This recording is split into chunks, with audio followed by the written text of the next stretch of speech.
Hey guys, I want to talk a bit about one of the poets that influenced my collection, Strangled Epitaphs, and his name is Charles Baudelaire. He's a French symbolist writer from the 19th century, and there's two influences that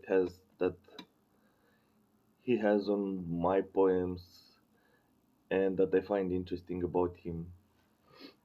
Yeah, one is that he's probably the first writer, maybe together with Edgar Allan Poe, to talk about sordid and grotesque things without any kind of moralizing agenda, just for the sake, like portraying the ugly just for the sake of portraying the ugly. And the other influence is that with notions like spleen, ennui, and anguish, notions that are kind of pervasive in his work, he, in my view, is a proto-existentialist, and I'll talk more about that in the next video. But for now, I want to focus about how he describes the sordid and grotesque, and how he opposes the kind of romantic tradition, and by saying, that there's no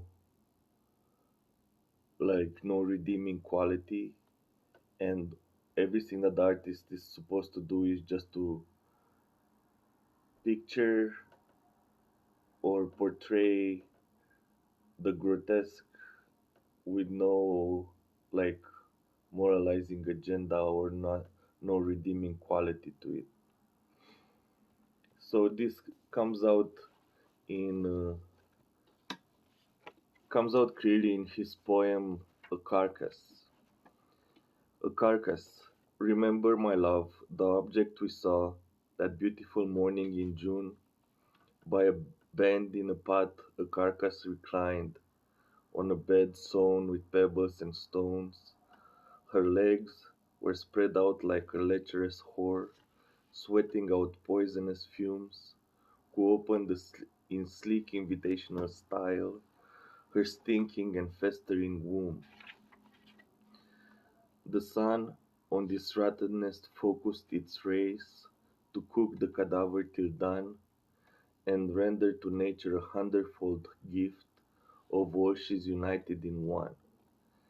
And the sky cast an eye on this marvelous meat, as over the flowers in bloom the stench was so wretched that there on the grass you nearly collapsed in a swoon. The flies, buzzed and drawn on those bowels of filth, where an army of maggots arose, which flowed with the liquid and thickening stream on the animate rags of her clothes. So here we have at the beginning, the poet says, "Remember, my love, the object we saw that beautiful morning in June." And that's kind of a line that makes you think of a like romantic poem that maybe he's gonna point to the place where of their first kiss by the side of the river, or something beautiful and romantic like that. And but he's destroying that expectation by saying that, by mentioning a carcass, and by you know um, insisting to get her attention back to that carcass that she probably want to forget about. It was a horrific experience, but he wants to bring her back to that, and that's kind of shocking for the reader, and it kind of shocks the expectations of the reader. And in the same kind of vein, he goes on to say, "And the sky cast an eye on this marvelous meat, as over the flowers in bloom." So this is another like metaphor that it's a weird juxtaposition of the sun like bearing down on this carcass and helping with the process of putrefaction and decomposition. In the same way, he helps a plant like a flower bloom. So it's kind of on the one hand is the ugly, and on the other hand is the beautiful, that are kind of put together in the same line. So, and this kind of goes back to the title of the book, which is The Flowers of Evil, the Les Fleurs du Mal.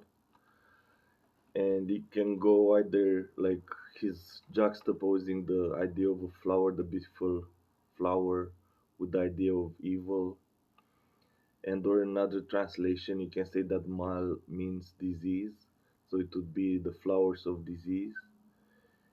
And in the same spirit, later on, Romanian symbolist writer Tudor Arghezi wrote his book Flor de Mucigai, which in English means flowers of mold, which also carries on that idea of like juxtaposition of the beautiful and the ugly, and how sometimes you can find beauty in ugliness, which can be translate I mean interpret also in the Nietzschean sense that suffering or disease can lead to beautiful works of art, or the analogy of a flower that takes its nutrition from some disgusting earth, the kind of uh,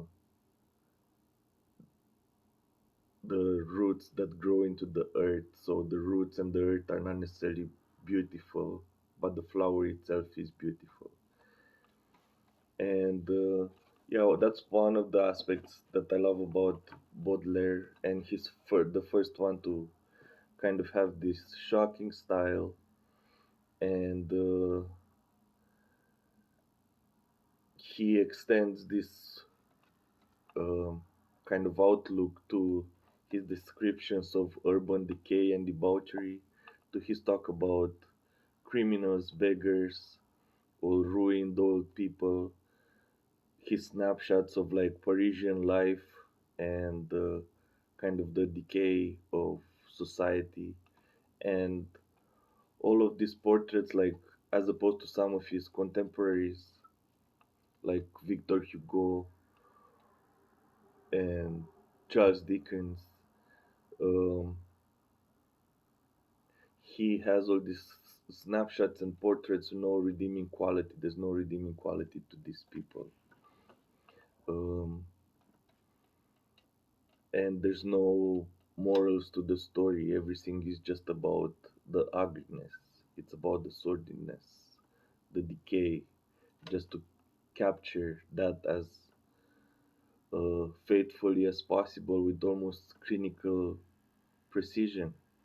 And that's kind of the role of the artist.